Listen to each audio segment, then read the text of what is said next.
Hey everyone, hey chat, and welcome to another developer live stream, update 2.7, and the Devil's Trail is still in big swing, and I hope you guys are enjoying the event. But we going to talk about the return of Inferno, which we mentioned in the previous stream a bit as well. But before that, a quick shout out to Elgato again with helping us with the stream, making this awesome set very nice, and the teleprompter to help us managing the presentation, the stream as well. So thank you, Elgato, for providing cool equipment. And today we have very, very special guests, starting with Alexander Asmus, our lead 3D artist at Hunt. How are you today? I'm fine, thanks for having me. Hello. Yeah. Hey everyone, actually, if you are a big fan of Hunt, you may have actually seen Alex previously. It's been a while though, right? It's been a while. It's been, I think, at least 3-4 years since I was on the stream the last time. It could have been even like about the same topic we're talking today. Yeah, and that's a very good segue to talk about our community updates and the weapon contest that you may have heard about already. It ended a few weeks ago, but now that we have Alex here, we want to go over it a bit and talk about how we judged it and how the context went down. Just to recap for everyone, we had the 8th anniversary of Hunt on the 22nd of February. It's been 8 years, so kind of crazy. And we did have a few weapon contests, I believe 2 in the past, one for the 3rd anniversary and one before that, but the community really liked it, so we thought bringing this back again and making it happen for this anniversary as well. And yeah, we received so many amazing submissions. So Alex, as a dev who works on art and weapons, how does it feel to get all that? Yeah, I mean, community skin contest is always like a very interesting time, like seeing all the creativity coming from the players. There are things we would have never thought of. Some of the things we can't even do because of maybe sometimes technical limitations, but oftentimes it's like, well, wow, if someone had this idea before, right? So yeah, it's always a challenge, obviously, and then putting our effort and our hearts into making that vision that we get from the players into a real thing that everyone enjoys, right? So everyone is amazed doing it. Yeah, absolutely. It's really amazing. And could you maybe tell us like how the devs judged it first and how we chose the finalists for this contest? Yeah, so we have some experience by now. So I think with the first community contests, we kind of like tested the waters a little bit, tested a little how we could manage it and organize. So this time we got about like I think 250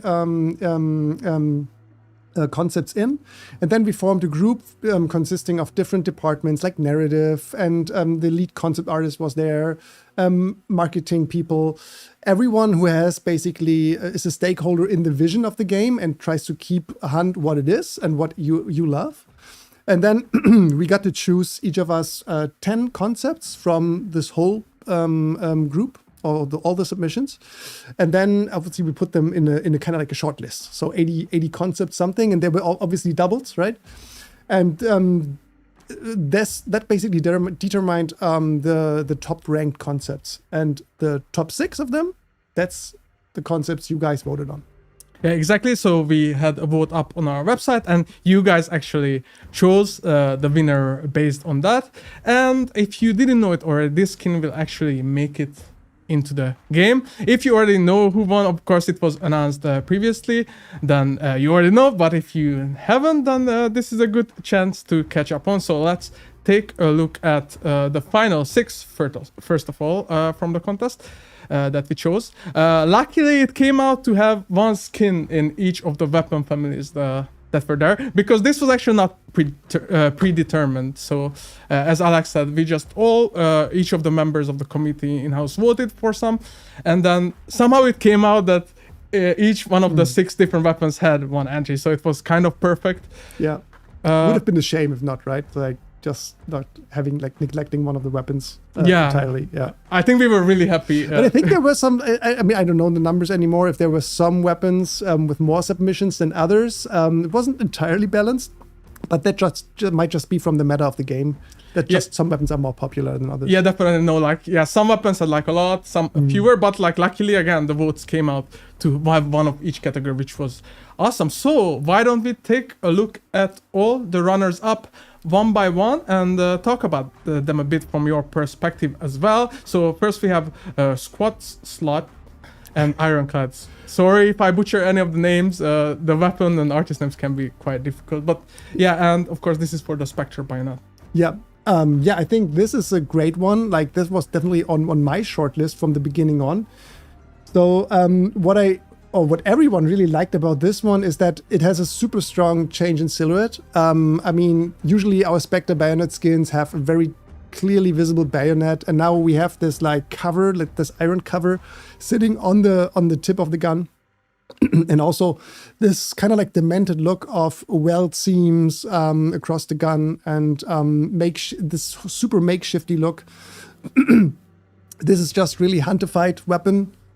And it's a nice contrast to the original Spectre weapon, which is like very shiny, very clear metal. And yeah, just amazing. And the shading is phenomenal on this one. Like, the craftsmanship of this concept is just really great job. Yeah, super amazing one. And if you want to check out Squash Slot's submission, he actually even posted on Reddit about like all the details and why he did certain things, which was super cool to read as well. And I believe he even had, actually many people had multiple entries into the contest, which was also awesome, but Squash Slot is the one with multiple. So make sure to check those out. They are all really cool. And thank you for the awesome submission. Then we have Red Clay Skull as the artist, and Agua for obviously. Oh no, it's Agao actually. Agao, sorry. Yeah, all right. Agao. Yeah, true. Again, sorry with the names. It can be quite complicated sometimes, but Agao, and again, yeah, it is for the baseball bat. Yeah, I mean, this is amazing. I think if you would have to put a weapon that is depicting the art style and the grittiness of Hunt into a single weapon skin, then this would be it. Like this old wood, greasy wrappings, some fur around the grip, and then obviously the pinnacle of it, like the key thing to look at is the head carved into wood with the teeth and the nails. This is really amazing. For the execution of this one, we would have to shorten the nails a little bit because they kind of like indicate piercing damage, and it's very important for us to always have this communicated to the player if something is blunt damage or piercing damage or whatever, because otherwise it might cause bleeding. So we want to keep this expectation. But yeah, shading wise, it's amazing. Great photo bashing. It's kind of like in-house concept art quality almost. No, really cool one actually. Like, I think it was one of the overall favorites of the contest too, in-house. So super cool. Thank you again for submitting it, and very fitting for the game. True. Then we have a very standout one by Tony Boy for the Nazar Bonkugu. Yeah, this one is very special. That was one of my favorites as well. What I like, I think it was controversial in the group because like it's very colorful, it's very striking. It's a bold one, like a bold skin to submit into Hunt because it's a dark and gritty one. But on the other hand, we don't have really many blue skins, like blue colored skins, as the artist mentioned in his submission. And on the other hand, I like this idea with the Nazar amulets across the weapon. Some trivia about it, like this is like kind of like an amulet that's supposed to protect from evil stare, and it's made from glass and some iron and salt. And what I really like about this is this authenticity. This is a real thing, real materials, just applied creatively on a weapon. And yeah, great job. Great idea. Yeah, absolutely. So this Lamat Carbonanti was not just controversial within our little selection group, but I remember just like on social media, I've seen a lot of comments about this one. Some people are like, wow, this is the best thing. And then some like, oh, but it's a bit too colorful. So it was divisive, but I think it was like a really, really cool and standout entry, very striking as well. So thank you again for submitting this awesome one. And then we have Akagashi by Diana Severinenko. Diana, if I think maybe you pronounce better. Super cool one for the Nagant precision. Yeah, I think the name Akagashi already like suggests like there we have some connection also visually to like Chinese culture, or at least like some excuse me, some Asian culture.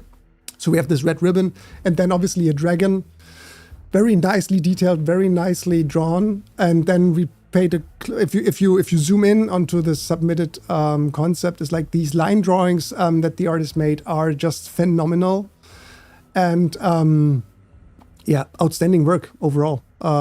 This could almost be a Lunar New Year skin, in my opinion. Yeah, absolutely. And just I wanted to also mention just like the difference between all the entries we look at. Like this has like it's very intricate like drawings, like inlays on them, while others like more like attachments and like you know like different colors. So I love how like almost everyone approached the contest differently and made it their own. I like that as well. So I think from the skins to choose from or to vote on, we have like such a wide palette to choose from. Like I think every taste is kind of like covered. Yeah, I wish we could do all of them. I agree, yeah, it would be so cool. And then we have Neos Nelia with the Umbra for the Springfield Marksman. Mm-hmm.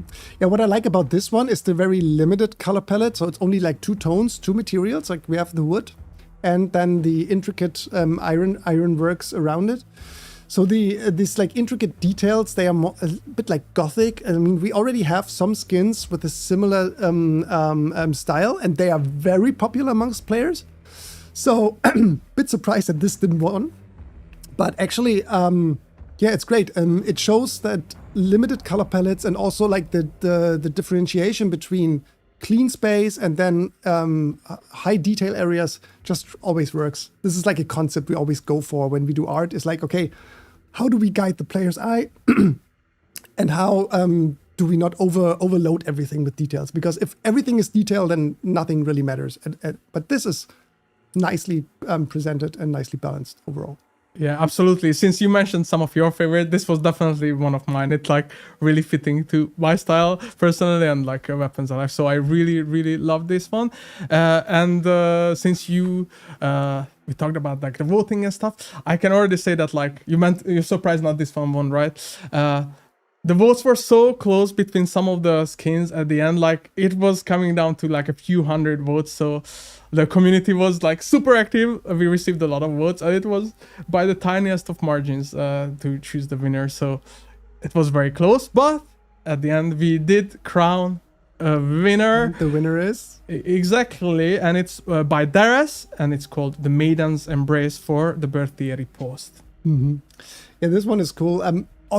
Originally, it wasn't on my favorite list, but the more I look at it, the more I came to love it, because like you can stare at this for minutes and continuously, and you will discover more little details, little soaked blood around the spikes, and then there is an Iron Maiden on the stock. I mean, you could do so much about it. Like I was thinking, like when we execute it, maybe we can open up the Iron Maiden a little bit. I don't know, like there's a lot of potential here. We gotta think about it once we get to it in the next weeks. It draws a very nice line between this dark and gritty and brutal tone of Hunt, and then it's like a little bit medieval, but not too much, not too cheesy in this way. So yeah, I totally understand that this one, like, it's a great skin. Super cool. And yeah, as you mentioned, you guys will start working on it, which again also means that it is coming to the game later down the line as we finish the work on it. And again, congrats to Darius for submitting it and for winning the contest. For all the runners-up, we'll also receive some rewards from us. And the whole community and everyone that submitted all the awesome entries, thank you so much. It was such a pleasure to see all the cool ideas, even the ones that were just literally like the scribbles on a paper or just like hand drawn, and like just very small ideas were also very fun to look at. So yeah, exactly. I mean, everyone kind of like brings their heart into it, and some are almost like dedicated illustrators, it seems. Others are just like their ideas are strong, but maybe the execution is, I mean, not on the same level. But then again, that's why we judge all of this together. Sometimes the idea overrules everything. But and sometimes the presentation is just so good that it stands for itself. So every entry is special in its own way. Yeah, absolutely. And if you guys enjoyed the weapon skin contest, or actually any other community contest like the cosplay contest we had for Halloween previously, please let us know what kind of contest would you like to see in the future, and maybe we can try to make this happen as well, because it was a lot of fun for us, even though a lot of prep and work. but I think it was all worth it. And while I still have you here, Alex, today I believe one of our DLCs that's coming up just went on wishlist, so make sure to check it out on Steam already. The Heart of Lower the Sal DLC, and wishlist it now. But let's just talk about what's in it and what players can expect from it. All right. Yeah. So Heart of Lower the Cell. It's the Saloon Lady, as we go by it, and she is an entertainer from the Lewis Saloon, and her real name is Ruby Angeline. And yeah, she's an entertainer. She ran the place. That's why she's called Lady Lewis. And the corruption kind of like took over, and that's her trait or her reason to be in the bayou, trying to fight back and kind of like recapture the saloon, bring it to its former glory if possible, and if for nothing else, then at least for the hunters in the bayou. And yeah, she's amazing. Like, she wears this like super intricate entertainer dresses of that era. I think the character art team did great on this one. So definitely check it out. Yeah, absolutely. And we actually released the trailer for the return of Inferno yesterday, and people were already like, oh, what is that hunter? Where can I get it? And today you can actually already wishlist it, and it's here, and it's super cool. But she also comes with some buttons that we can talk about, and maybe you can even go in with more detail on those ones. So let's talk about the real gem, the new Army Swift. Yeah, so this one is has super intricate details, just fitting to the dress that she's wearing. You notice we have the red ribbons. We always try to have the weapons matching up with the character so that the color scheme is reflected in the weapon. Also, you notice we have a little ruby on the side because her name is Ruby. And yeah, this weapon, a little narrative trivia, is used for her party trick. So she was like, every once in a while, if a guest stares, she was shooting out a cigar of a guest's mouth. So this is the weapon that she would be using for that little trick. And of course, now she can use those shooting skills for some hunts in the bayou. Is that or the mountains? And she also have an auto for shorty, pearls before swine. Yeah. Yeah, I think this one is the elegant way to tell a special type of customer to just get out as long as you can. So she keeps that one under the counter. And yeah, same thing. So we have like super high quality materials, ivory handguard, ivory stock, brassy ornaments, and an inscription reading Lewis that gives the connection to the saloon. Very, very cool one. And my personal favorite is her throwing knives petticoat spur in this one. Super cool. Yeah, this one was challenging, actually. Like, we looked at it, and the idea was, okay, to create a throwing knife that has a lot of negative space. So usually our throwing knives have been like not as intricate, like very, very rough, and this one is very elegant. Also notice the gems, like we put very much effort into making the gems proper. So they have some depth to it. They reflect the light really nicely. So definitely check them out. It's going to be amazing. Yeah, again, you can already wishlist this DLC on Steam as of today, so make sure to check it out if you liked it. And it will arrive with our little Inferno little or fiery big Inferno update on April 15th, so you will be able to get it next week. And with that, we came to the end of this little segment talking about skin. Alex, thank you so much for being on stream again. And thank you for having me. It was a pleasure. Yeah, and with that being said, let's watch the little trailer for the DLC.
Hey everyone, and welcome back. And we are going to be talking about the return of the Inferno. And for that, I have Rishabh here with me, lead environment artist. How are you today? Very good, very excited. It's very, very good to have you here. And I know the Inferno is like such a big topic, and players are very excited to hear about it. So we're gonna talk about what it is, the art side of it, and also some tech facts and what, of course, changed this time around. So let's dive into it and Amazing. talk about it today. The Inferno comes back on April 15th, which is the same time as DLC, and as the whole update goes live next week. So make sure to stay tuned for that. And as I said, the Inferno returns. And if you don't know what the Inferno is, this used to be a wildcard condition from previous event. It basically engulfs the bayou into flames. At that time we didn't have mountains yet, so it was just the bayou, and it creates a lot of new opportunities, and it really changes up the gameplay because of course it's like very bright, very loud, and you had to play around that, and now it is finally back and coming to all maps as well. So could you tell us from the dev side what we focused on and what we worked on? Exactly. So, firstly, it's on all the maps, including Mammoth's Clutch.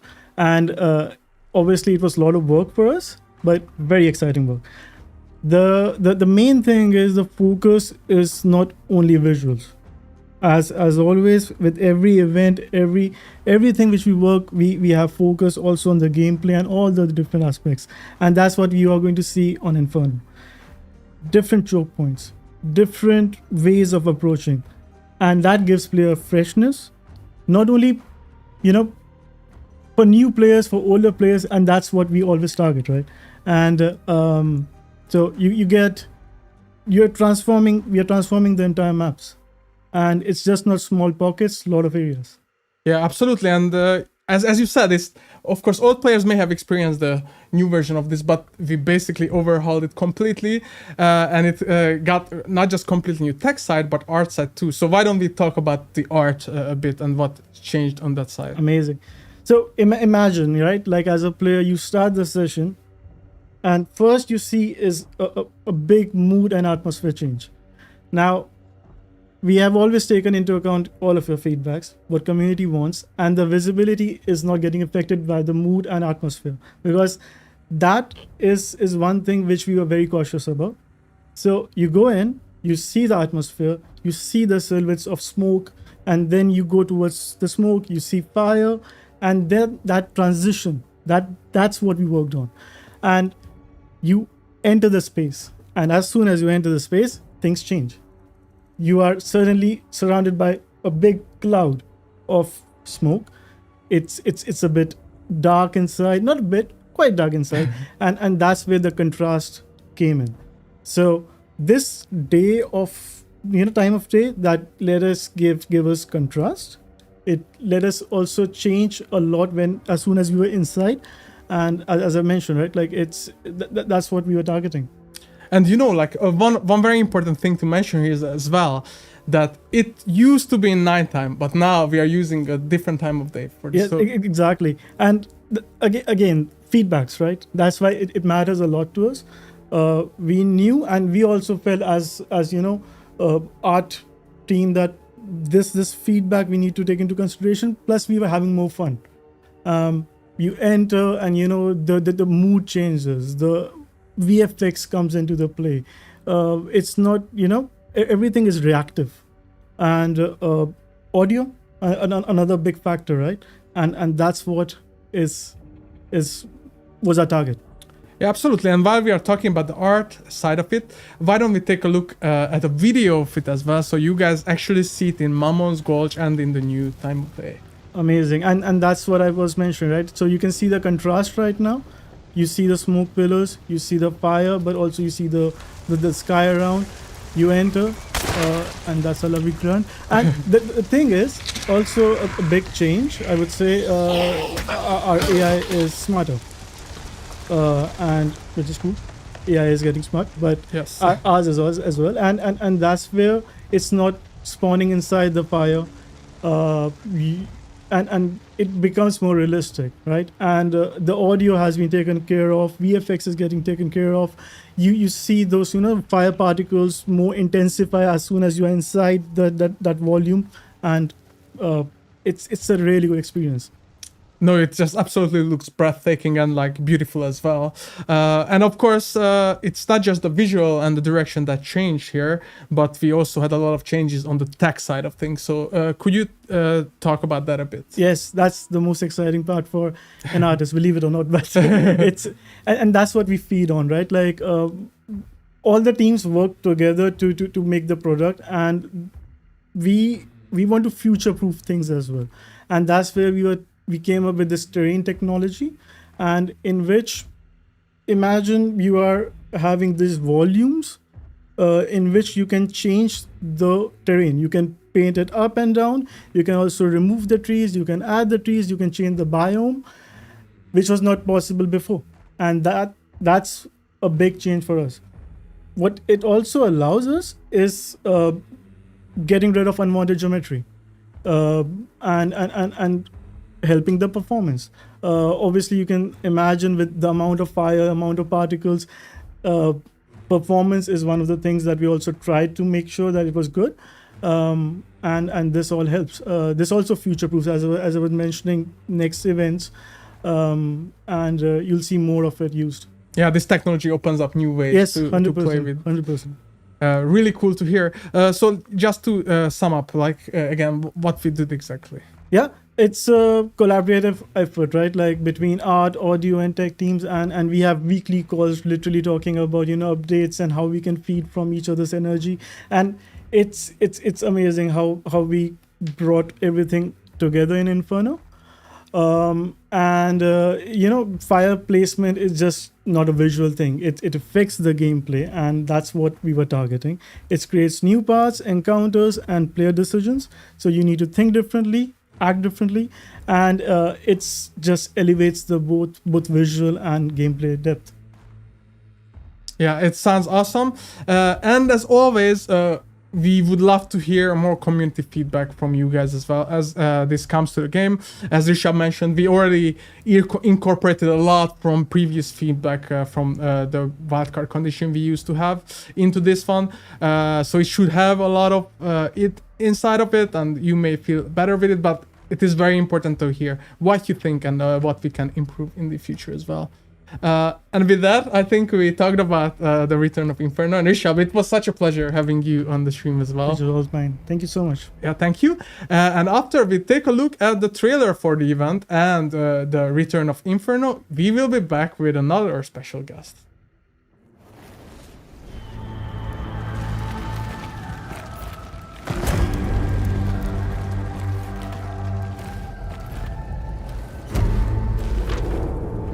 Reward offered.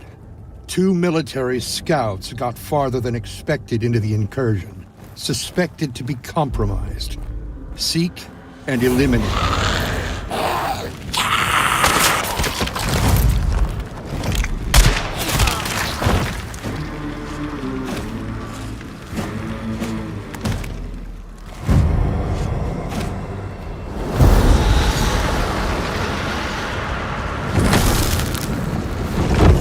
Targets likely dangerous from exposure to the environment.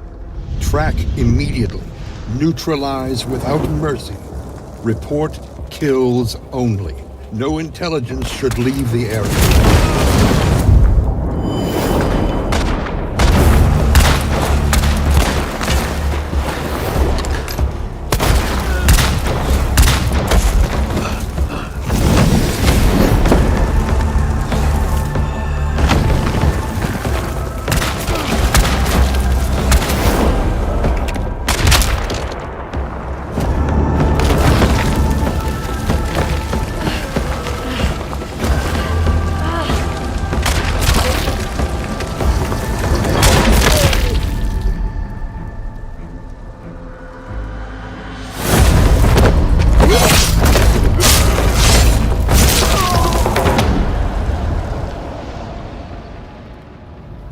Bring me Whitlaw. Since the troops are on the verge of uncovering this mess, let's have them deal with it.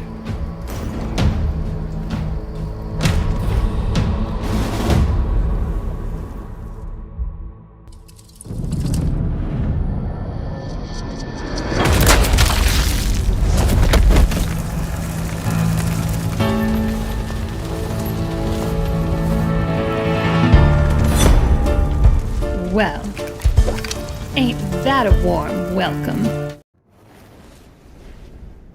Hey everyone, and welcome back. And we have our one and only Dennis Schwartz. back on Hello. stream. How are you today, Dennis? I'm doing great, doing really, really great.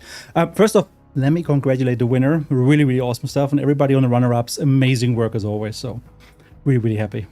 Yeah, definitely super cool. And what do you think about the return of Inferno? It's awesome. It's the, in my opinion, I might say this completely without a bias. I think it's the best Inferno we ever had.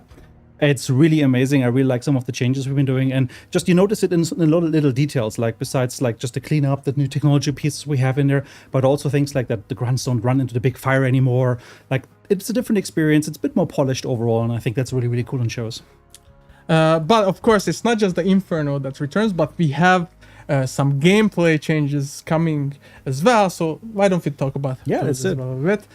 And let's talk about the Hellborn first. Yeah, so that's a big one as well, and we thought it would be really fitting to kind of tie this together with the reemergence of the Inferno.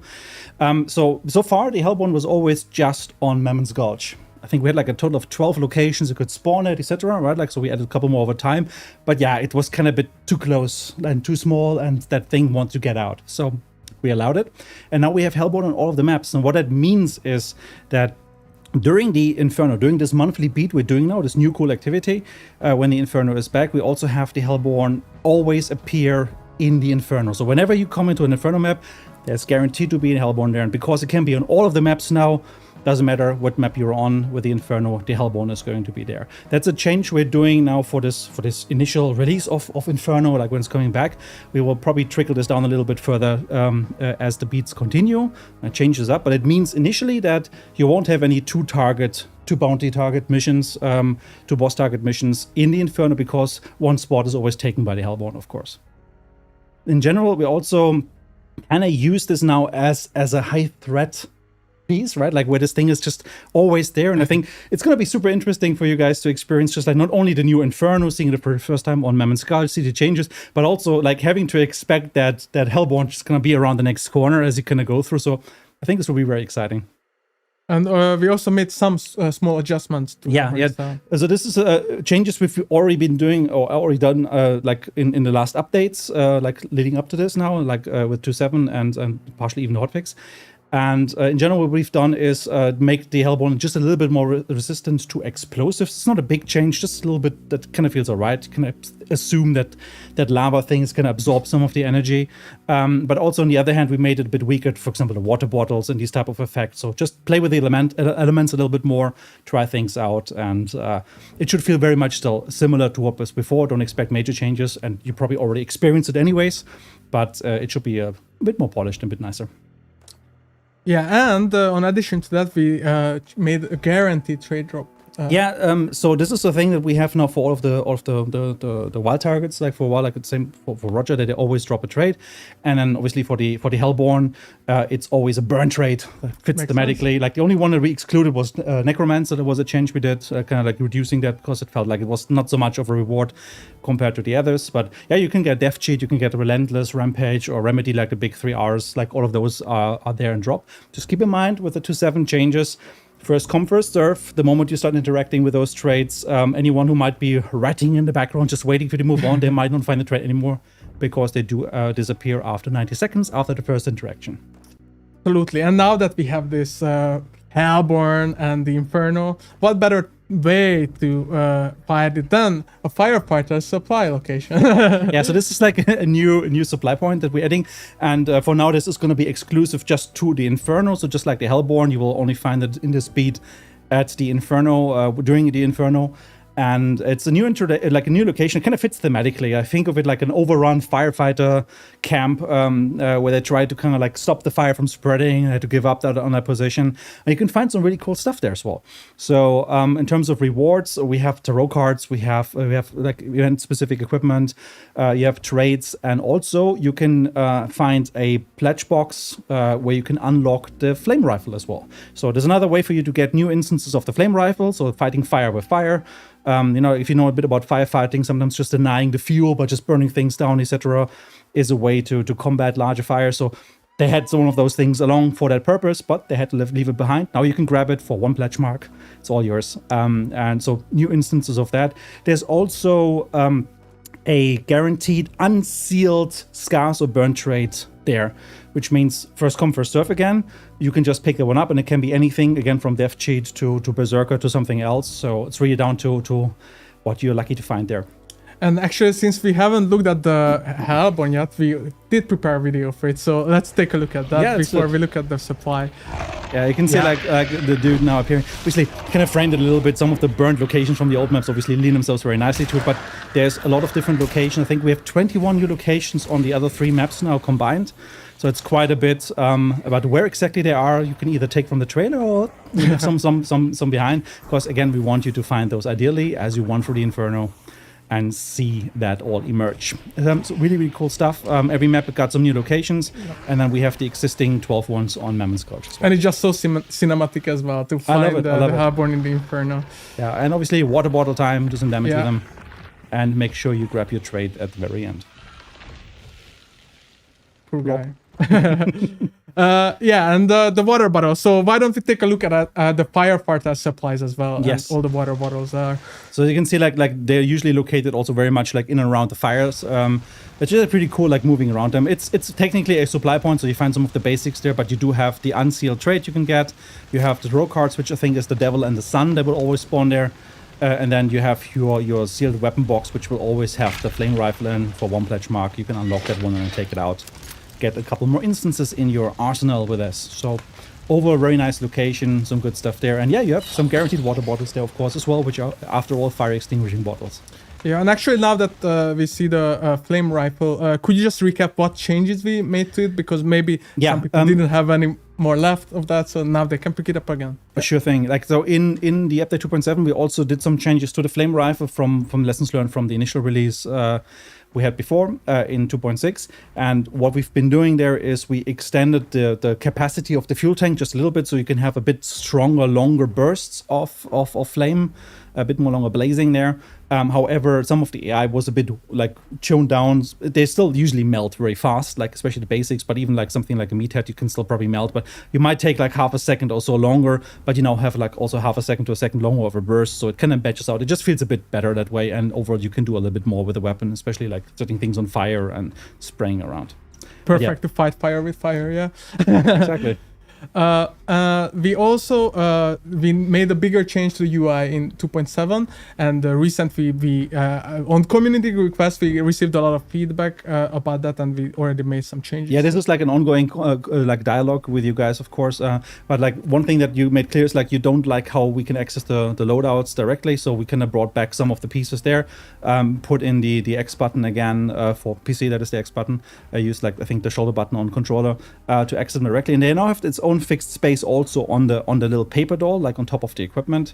I can see that there's a little button. You can also just click into this field, press the X button otherwise, or you navigate to the very top. So if you go one step further, you can kind of see like how this is integrating into the wider screen, and then from there on, if you click once further, then it opens up the loadout screen as you know it, and you can equip your hunter there. So for example, what I usually do is like when I recruit my hunter, I just then quickly go press the X button, have my predefined loadout, and the only thing I need to do at the moment is like still assign the traits, and then I'm ready to go. So it's very useful. Everybody who's been sleeping on this one, I can really encourage you like to play around with the loadouts, etc. They speed things quite a bit and get you back into the game faster. And of course, thank you for all the feedback about UI as well, and always just keep it flowing. And we always, weekly basis, we are checking it in meetings, like what you guys are saying. So we are trying to work it into the game as much as possible. And this is just as a start. Like in future updates, I'm not saying the next update, but in future updates, we're gonna do more around loadouts as well. So stay tuned on that. Yes, thank you. That's yeah. Let's just not say anything yet. But we mentioned what's coming a bit in the future, and we mentioned we have something about every month now. So we have some changes coming on May 13th as well. Yeah, that's like basically the third monthly beat of our events.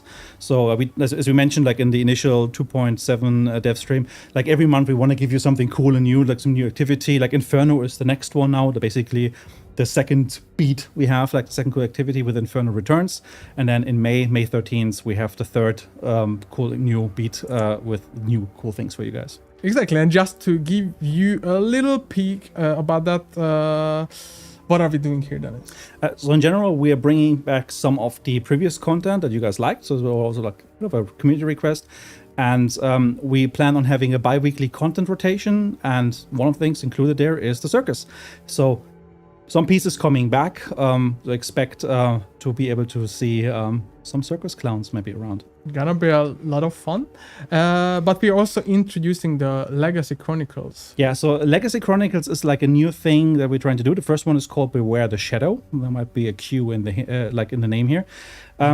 Think of them as basically a new take on what we've been doing with our previous returning content pieces. So we did have some parts in there which you guys really appreciated and wanted to have.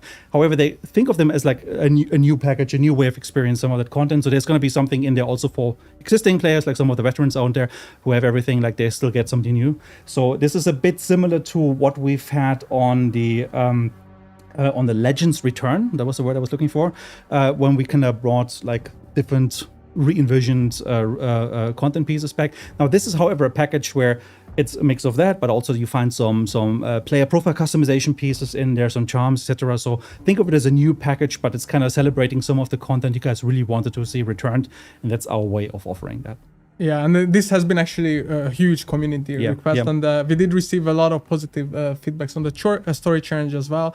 So again, as Dennis said, it's for new players to be able to get their hands on something that they already missed out, kind of, but also for older players to get new things. And so again, we are obviously looking into your feedback as well regarding this as well, but that is still in May. So yeah, tell us what you think. It's amazing. And with this, we will have some more secrets coming to, but as we get close to that third beat around May 13th, we're gonna reveal a couple more details on that. Yeah, and last but not least, about the event. We also decided to shorten the current event by 1 day. And that is like mostly a logistical piece because it helps us to kind of prepare some of the next cool things coming afterwards. So just keep that in mind already, like we will have the event and 1 day earlier. So maybe don't start on the last grind just on the last day in order to get everything from the battle pass. But overall, it's basically to give you guys some really cool stuff right after. Yeah, of course, like big things coming in the future. And this just allows us to make sure it is the quality and enough time to make it as good as possible for you. So since we are coming to the end of the content for this, can we just like quickly recap what we are looking forward to? Yes. So in general, I mean, Inferno is back and it's amazing. I really dig it. I'm really big fan of it. It's the best Inferno we've made so far. Like lots of technical improvements. It's better quality overall. And it's first time on Mammoth Gulch. We also have the Hellborn Unleashed, which means Hellborn is now on all maps, but on this beat during the Inferno. And then alongside that, we have some cool mechanics, like we have the firefighter supply, so you can get your instances on the flame rifle again, for example, and some other cool stuff there. And then as the very last, we also have the Heart of Lower Zal, which is the cool DLC that Alex and the guys were showcasing earlier, which is really amazing. I'm looking forward to that as well. So good stuff coming up, I would say. It will be a lot of fun, and of course you can tune into some gameplay streams with our community team when the Inferno returns as well, and also later in May, and after that a lot of exciting things coming out. So make sure that you follow us on social media, where we will post the updates as they roll out, and also we will share more detail there about our upcoming activities too. So make sure to follow like Facebook, X, Instagram at HundoGame. We have a TikTok account, the YouTube channel, and of course here on Twitch too. So everywhere, please. Thank you. And Dennis, thank you for talking us through this. Absolutely, my pleasure. Chat. We see you next week with the return of Inferno. And until then, we wish you a good time in the bayou and in the mountains as well. See you in the Inferno. Bye-bye.